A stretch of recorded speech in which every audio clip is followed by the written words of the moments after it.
ma ahan mid fudud inaad noqoto mid dadka ka duwan sida inaad leedahay waxyaalo kaa duwaya dadka kugu hareersan oo dadka ayaa had iyo jeer doona inay iska qariyaan bulshada kale maadaama ay dareemayaan dareemo taban balse waxaa jira dad ka duwan dadkaas kuwaas oo soo muujiyey waxyaalaha cajiibka leh ay dheer yihiin dadka kale iyagoona aad ugu faraxsanba kala duwaanshahooda haddaba aan ugu galno muuqaalkeena maanta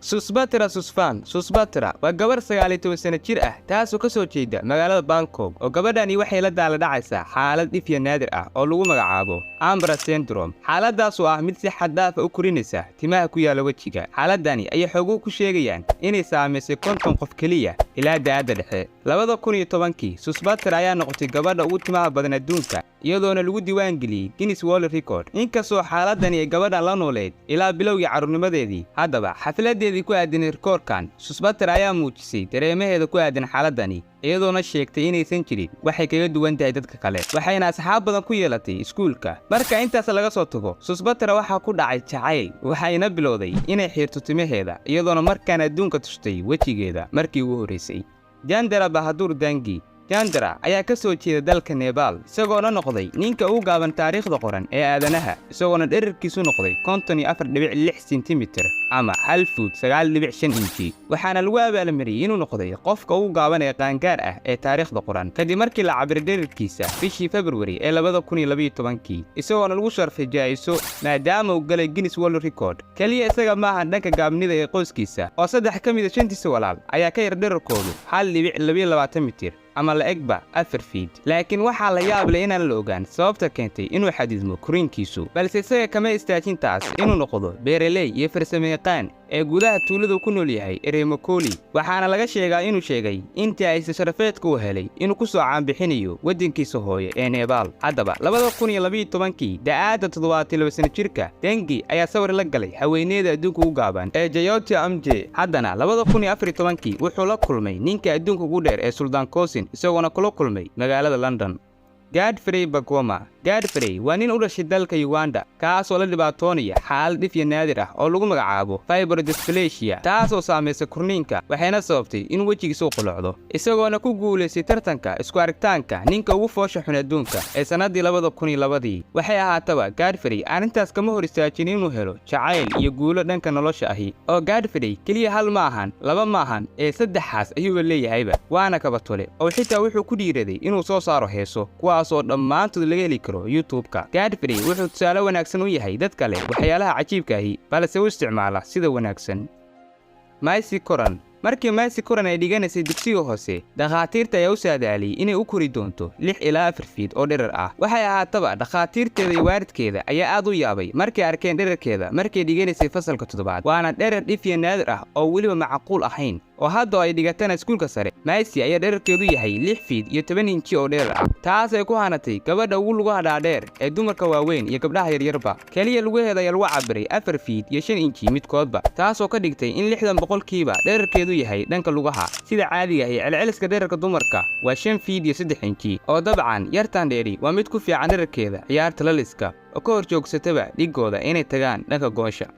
The Silva family waa qoys ka soo jeeda dalka Brazil iyagoona leh wax ka yaabinaya oo 4 xubnood oo qoys ka mid ah ayaa ku dhashay 6 farood oo gacmaha ah iyo 6 farood oo lugaha ah waxaana sababay xaalad dhif iyo naadir ah oo lagu magacaabo polydactyly wiilkan 15 sano jirka ahi Joao da Silva Silva waa ciyaartoy kubadeed isagoona xirta number 10 kaas oo xiran jiray xaliyaygi weyna ee Brazil ee Pele wuxuuna sheegay in 6 gacmood uu lahaado inay ka caawiso inuu kubadda u qabto si sahlan in ka badan sida dadka caadiga ah taasoo ay lumin lahaayeen haddaba qoyskan ayaa ah kuwa aad uga fog inay ka baqaan heebsoocidda oo ayada qoyskan oo lagu magacaabo Silva de Santos de Silva ayaa sheegtay in xubnaha qoyska ee dhashay iyagoo aan lahayn sifadan ay dareemaan inay yihiin dad aan caadi ahayn wiilka ayada u tahay kaas oo leh 5 farood ee caadiga ah ayaa dareema in qoyska laga saaray isagoona isku arka mid wadna qabad ah Matthias Schillit ayaa leh gacan bidix oo caadi ah taasoo 46 sentimitir wareeg ah oo dhulun ah ayaa ah mid cajiib ah. Markii uu jiray 16 sano ayuu yaqiinsaday in gacantiisa weyni ay u horseedi karto horumar iyo guulo waaweyn, wuxuuna tartanka legdinka gacmaha ka qayb galay sanadii 2004 isagoona ku guuleystay si sahlan oo aan ka qaadan waqti badan. Kadib arrintaas, Matthias ayaa ka dhex muuqday tartamada legdinka ee gacmaha isagoona ku guuleystay koobo maxalli ah iyo kuwa heer caalami ahba. Haddaba, Matthias gacantiisa weyni ee bidixda ayaa lagu sameeyaa xaalad lagu magacaabo Carpal tunnel syndrome, taasoo ka dhigta in qayb ka mid jirka ay weynayso. Saas oo ay tahayba, Matthias ayaaba gacantiisa mid u adeegsaday mid uu ku noqdo xirfadle heer caalami ah, taasoo dadku u cadeynaysa inay ka faa'iideysan karaan waxyaabaha cajiibka leh ay leeyihiin iyagoo ku gaari kara heer aad u sareeya.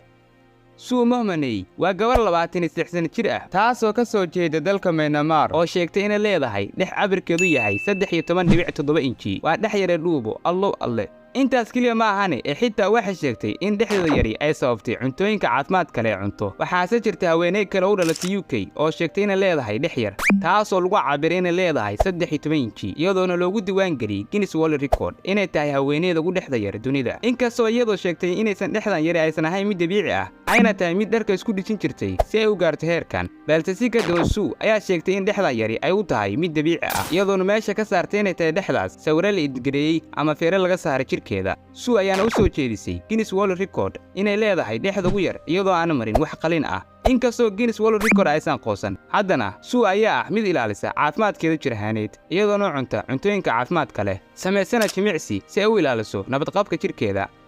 Sion Clark waa 22 sano jir ka soo jeeda Ohio, kaasoo doonay inuu noqdo midka ugu wanaagsan ee ciyaarta legdanka, laakiin dhibka ka hortaagan ayaa ah inuusan lahayn cago, isagoona ku dhashay xaalad dhif naadir ah oo lagu magacaabo Cowder regression syndrome, taasoo saamaysa qaybta hoose ee jirka sida urjiifta iyo qaybaha hoose ee dhabarka. Sida xogaha ku cad, qiyaas ahaan 60,000 ee qof ee dhasha, hal qof ayaa ku dhasha. Sion ayaa noqday mid caan ah gaar ahaan fikirkiisa, isagoona sheegay mar la wareysanayay inuusan aaminsanayn inuu jiro cudurdaar wax la yiraahdo, uuna aaminsan yahay inuu sameyn karo wixii uu doonayo, oo intii uu sameyn lahaa cudurdaar wuxuu diiradda saarayaa sidii u sixi lahaa go'aamada xunxun, isagoona dhisaya kuwa wanaagsan. Marka laga tago xaaladiisa, Sion ayaa maalintii tababarta 2 jeer, isbuuciina 6 maalmood, isagoona ku rajo qaba inuu kor u qaado qiimeyntiisa, uuna maalin una rajeynayo inuu ka qayb galo Olombikada.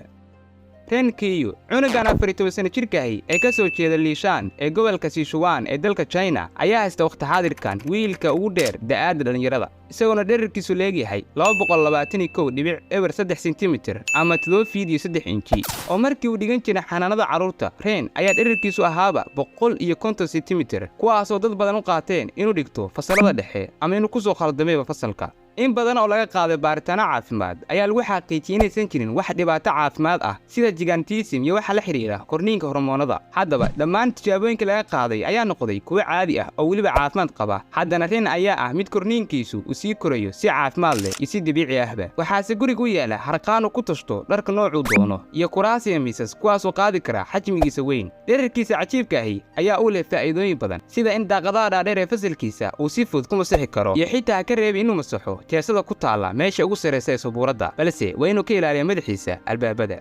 Victoria Wright ayaa ah gabar u samaysa olole dadka itaal-la'aanta ah iyo sinaanta wejiyada ee magaalada London, halka iyadoona la daaladhacayso xaalad lagu magacaabo Girobism, taasoo saamaysa qaybta hoose ee wejiga. Balse xaaladdan ayaa ah mid dhif naadir ah oo kaliya 200 kiis ayaa laga diiwaan geliyay abid laamaha caafimaadka. Markay jirtay da'aadda 4 sano ayaa lagu arkay wax ka duwan caadiyan oo waxay lahayd dhabana jilicsan iyo daamo caadi ah, balse xaaladdaas oo ku dhacday ayaa badshay, iyadoona xitaa saamaysay aragga indhaha, waxayna la kulantay heebsooc ka dhan ah qaabka wejigeeda, taasoo had iyo jeer si joogto ah u soo gaarta. balse Victoria ayaa ah mid ku kalsoon qaabkeeda, iyadoona diiday qalimo lagu sameyn lahaa, waxayna aqbashay inay la noolaato qaabkeedan oo shakhsiyadeeda iyo xaaladda ay la kulantay. Victoria ayaa ah mid aan waxba laga qaban karin oo cajiib ah runtii.